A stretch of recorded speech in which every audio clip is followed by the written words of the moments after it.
حضرت سیدنا بشر حافظ رحمۃ اللہ علیہ کے دور میں ایک تاجر تھا، اس کے بارے میں مشہور تھا کہ وہ علماء کرام اور اولیاء الزام کے شان میں بد کلامی کرتا ہے، اور اس کا یہ خیال تھا کہ جو شخص جتنا زیادہ نمازی ہوتا ہے، جتنا زیادہ تہجد گزار ہوتا ہے، وہ اتنا زیادہ گناہ گار ہوتا ہے۔ وہ صرف یہ لوگوں کو دکھانے کے لیے کرتا ہے کہ ہم نیک لوگ ہیں،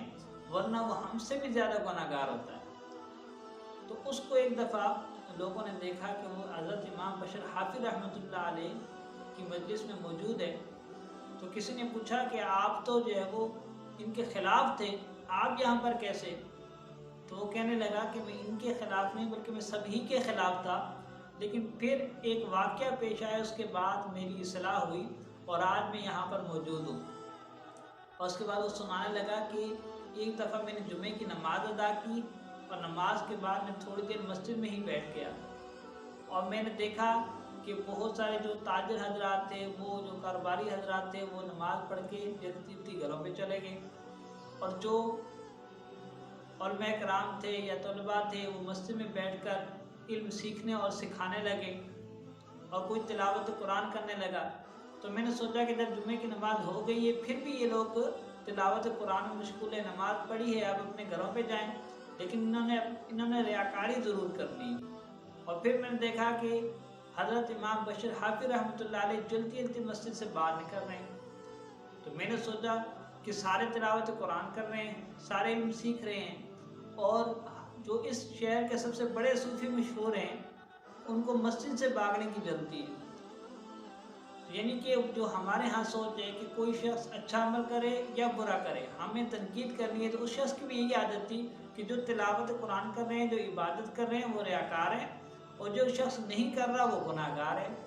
تو اب وہ اسی نیت کے ساتھ کہ یہ کہاں جا رہے ہیں، ان کے پیچھے چل دیا۔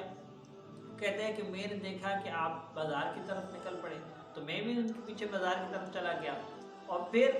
آپ نے ایک جگہ سے کچھ روٹیاں لی اور کچھ کباب لیے، اور اس کے بعد شہر سے باہر، گاؤں سے باہر نکل گئے۔ تو میں نے سوچا شاید یہ کسی پرسکون جگہ پر جا کر بیٹھ کر یہ کھانا تناول کریں گے۔ جیسے ہمارے یہاں مشہور ہوتا ہے کہ کسی شخص کو کسی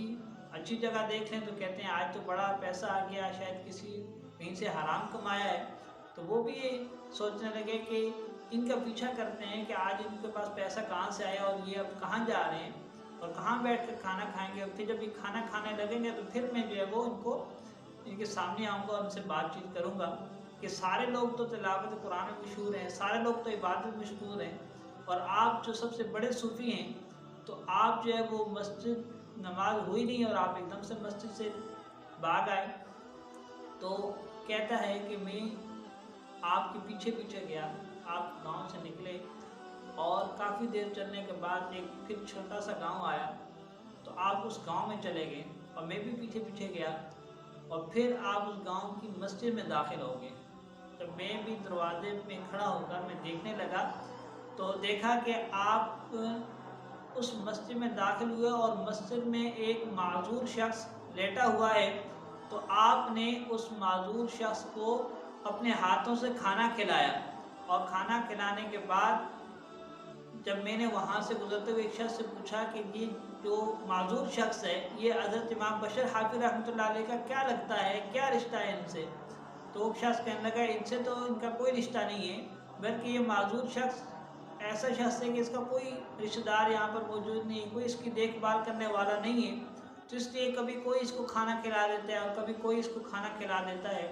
اس طرح اس بیچارے کا روزگار چلتا ہے، کام چلتا ہے۔ تو اس پر وہ کہتا ہے کہ میں انتہائی شرمندہ ہوا، اور میں حضرت امام بشر حافظ رحمۃ اللہ علیہ کی بارگاہ میں حاضر ہوا، اور ان سے میں نے معافی طلب کی کہ حضرت میں آپ کے بارے میں کیا سوچ رہا تھا، اور آپ کس عمل کے لیے یہاں پر تشریف لائے۔ یعنی کہ اللہ کی عبادت کے بعد ہی فوراً مخلوق کی خدمت کا آپ سوچ کر جو ہے وہ وہاں سے جلدی پہنچے، اور اس شخص کو کھانا کھلایا، کہیں جو ہے وہ دیر نہ ہو جائے اور جو ہے وہ اس کو بھوک نہ لگی ہو۔ تو کہتا ہے کہ میں نے توبہ کی، اور اس کے بعد جو ہے وہ میں علماء کرام کی مجلس میں تشریف بھی رکھتا ہوں اور ان سے سیکھتا بھی ہوں، اور یاد رکھیں کہ قرآن مجید فرقان حمید میں اللہ تعالیٰ نے ارشاد فرمایا کہ یا ایھا الذین آمنوا اجتنبوا کثیرا من الظن، کہ اے ایمان والو زیادہ خیالات،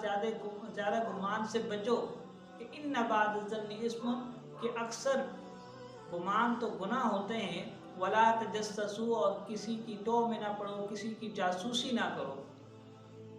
جس طرح ہمارے ہاں یہ ان کی کسی کوئی اچھا کرے کوئی برا کرے، ہم نے ہر ایک شخص کے بارے میں برا ہی گمان رکھنا ہے۔ کسی کے پاس پیسہ آ گیا تو یہ حرام کا ہے،